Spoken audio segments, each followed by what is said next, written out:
En la charla anterior analizamos cómo es la actitud de Yacu Pérez, el candidato por los indígenas y por el Movimiento Popular Democrático, ahora se llama Unidad Popular, lista 2, y por la lista del Pachacútec, cómo él pretende llegar a ganar, a participar en la segunda ronda de las elecciones, y posiblemente, si llegase a haber una definición estrecha con Andrés Arauz, pues utilizará la protesta, la confrontación, la violencia, porque esa es la forma de hacerse ver de Yacu Pérez. Yacu Pérez ha tenido esa trayectoria. Considera la violencia política como una arma y una herramienta necesaria para conseguir sus objetivos.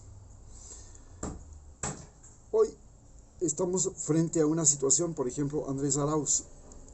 ¿Qué problema fundamental tiene Andrés Arauz? Andrés Arauz es como dicen, el delfín de Correa. Es la persona con la cual Correa se quiere mostrar a los ecuatorianos para conseguir recuperar la credibilidad que fue robada por Lenín Moreno, a quien él respaldó y que le traicionó descaradamente, junto con otros 50 asambleístas de Alianza País, partido que en estas elecciones, como hemos visto, prácticamente ha firmado su acta de defunción. La candidata Jimena Peña apenas ha logrado una ínfima cantidad de votos que no corresponden a lo que fue siempre las votaciones de Alianza País. Alianza País hasta el 2017 llegó a ganar siempre con más del 51% todas las elecciones y participó ni más ni menos que en 14 eventos electorales, 15 eventos electorales, porque también tuvo la consulta popular del 2019 y en esas también ganó.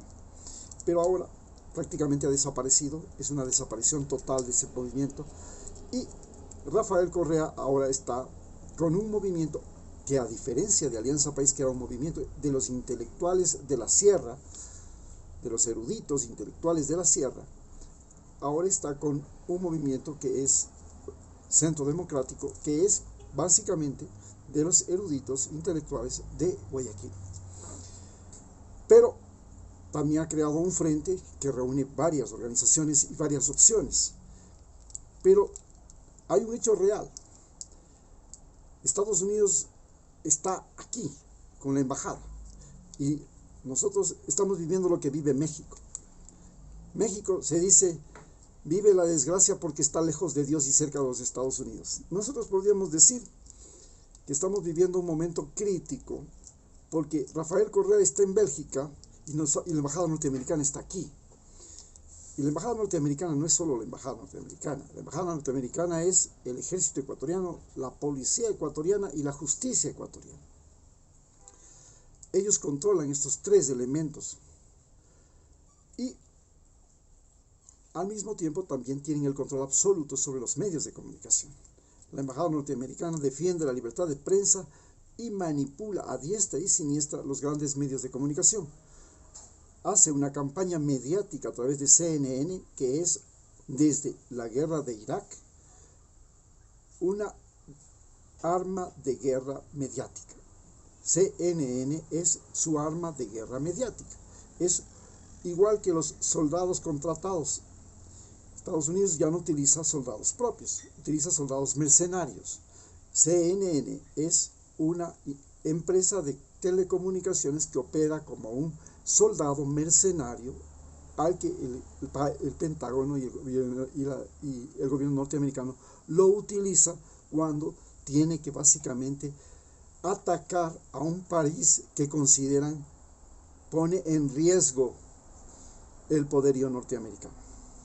Entonces ese es el verdadero uso de CNN y no es la primera vez.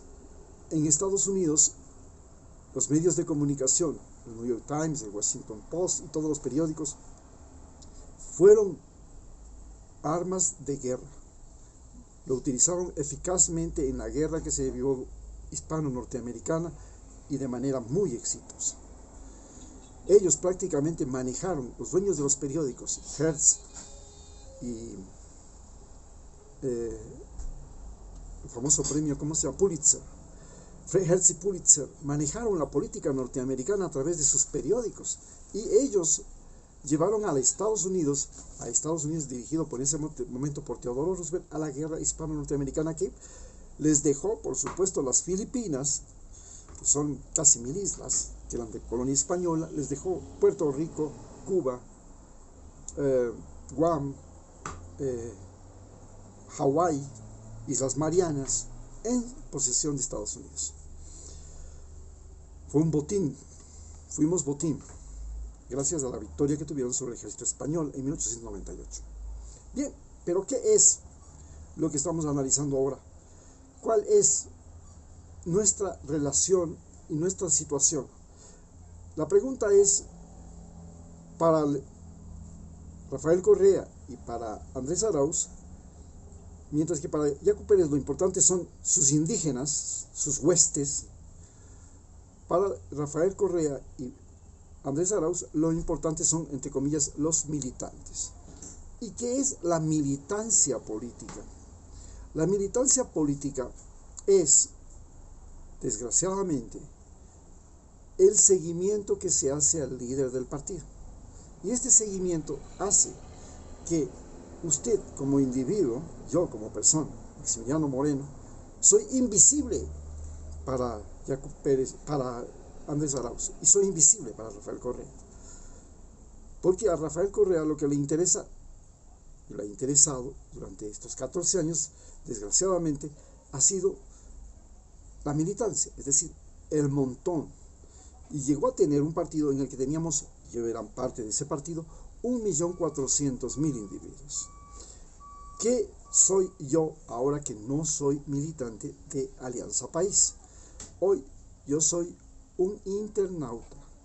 ¿Qué diferencia hay entre ser ciudadano, ser militante y ser indígena o afrodescendiente en Ecuador y ser un internauta? La diferencia está en que un internauta es un individuo que tiene la capacidad y la posibilidad de decidir por sí mismo en todo, que no va a seguir, que no va a ser carne de cañón, que no va a ser una figura anónima en una manifestación, que no va a ser un individuo que se expone para que se luzca el candidato, que va a cuestionar todo lo que piensa y dice el candidato, y que va a decidir por sí mismo si va o no va a la guerra, si va o no va a la protesta, si va o no va al reclamo, si va o no va. ¿Por qué? Porque yo ya no soy ni ciudadano, que tiene deberes y derechos, que los decide el gobernante de turno o la asamblea constituyente de turno. Yo soy un individuo que decide por sí mismo todo. Y esto gracias al internet, gracias a ser internauta. Este es el gran problema. Por tanto, yo ya no soy un simple votante, ya no soy un elector, como se llama en Estados Unidos. Tampoco soy un militante, tampoco soy un indígena, tampoco soy un afrodescendiente. Soy un individuo internauta. Y como individuo internauta, yo lo que decido es, ok, ¿por qué estoy a favor de Andrés Arauz y no de Yacu Pérez? En realidad, Yacu Pérez es un individuo que representa algo por lo que yo he luchado: el respeto a la diversidad cultural en Ecuador. Segundo, representa algo por lo que yo he luchado, que es la protección de la naturaleza en el Ecuador. Lo he hecho a través de mi fundación, lo he hecho yo personalmente en los campos, defendiendo a los árboles, defendiendo a los bosques, defendiendo a las especies, mientras he hecho la práctica médica. Y al mismo tiempo defiendo la diversidad, que la gente se vista de diferente manera, hable de diferente manera, sea diferente. Me opongo a la homogenización de los seres humanos. Creo que los profesores no deben enseñar introduciendo conocimientos en la cabeza de la gente para que todos aprendan lo mismo, digan lo mismo, canten el mismo himno nacional, todos los lunes vengan uniformados y todos sean uniformados y todos se paren cuando entre el profesor, se sienten cuando entre el profesor. No, creo que el profesor debe ser un cazador de talentos que encuentra en cada ser humano una virtud y lo que hace es multiplicarle a ese ser humano sus capacidades y darle y crear para él posibilidades y oportunidades. Eso creo que es lo que tiene que hacer un profesor. Pero, ¿por qué estoy con Andrés Arauz y no con Yacu Pérez? Estoy con Andrés Arauz y no con Yacu Pérez porque Andrés Arauz es la continuación de Rafael Correa. Y Rafael Correa, ¿qué es lo que hizo bien? Lo que hizo bien Rafael Correa es redistribuir la riqueza en el Ecuador, redistribuir el poder y redistribuir el conocimiento. Gracias a esa redistribución del conocimiento fue posible que mi hija y 20.000 estudiantes más, llevados a través de un concurso de merecimientos que les obligaba a ganar ese concurso y ser lo que se llamaba estudiantes de alto rendimiento, pudieran ingresar y estudiar en las 100 mejores universidades del mundo. Algo que era imposible si no eras un individuo rico o compadrino, un afortunado que podías sacar una beca para ir a estudiar en el extranjero. En segundo lugar, hubo la redistribución de la riqueza. ¿Y cómo se le redistribuyó la riqueza? Porque a todas las personas se le dio la posibilidad de tener agua potable, internet, energía eléctrica, carreteras, y gracias a eso pues se cambió el modo de ocupación del espacio físico y el modo de relación social, y eso permitió a la gente producir y transportar sus productos al mercado, venderlos, ganar algo de plata. Además, el Estado se convirtió en un gran inversionista y el gran empleador, entonces todos pudimos trabajar. Yo soy médico y pude trabajar en la frontera norte. Claro, me sentía de lo más infeliz y sobrecalificado. Era un profesor universitario, había trabajado en investigaciones con la Universidad de Heidelberg, era un individuo que había hecho documentales para la televisión ecuatoriana sobre salud. Y me tocó ir a trabajar en el pueblo más infeliz que he conocido jamás, pueblo de Quinga, un reducto de muchachos bandoleros que vendían droga a la salida de los colegios en Tonchihue, en Atacames, y que robaban y que se escondían en ese pueblo. Ese era el pueblo en el que me tocó ir a trabajar. Y en ese pueblo, la auxiliar, que era una persona absolutamente incapaz, me decía que ella era igual a mí. Y tenía yo que discutir con ella para decirle, si usted es igual a mí, entonces usted firme las actas de defunción. Esta es la situación en la que me tocó vivir. Era un sobrecalificado, como si le dijéramos que al coronel Luis Hernández le llaman, no le queda más remedio que ir a trabajar de guardia del Supermaxi. Más o menos esa era la sensación que yo tenía. Pero al menos tuve trabajo. En el gobierno de Rafael Correa por lo menos tuve trabajo como médico. Y la situación era que no solamente yo tuvimos trabajo muchísimas personas. Y me dio la oportunidad de hacer documentales sobre salud en Ecuador TV. Gané un concurso y pude hacer esos documentales ganando el concurso que se llamaba Mírame Ecuador. Entonces, vi que había una distribución del conocimiento, vi que había una distribución del trabajo, de la riqueza. Vi como después del terremoto las familias pudieron tener casa propia, las casas se construían en un solo día, eran extraordinarias, eran antisísmicas, eran de concreto, eran para toda la vida, eran geniales. Bueno, pude ver eso, vi cómo se construían los puentes extraordinarios entre Bahía y San Vicente, el puente sobre el río Esmeraldas. Con mis propios ojos vi eso.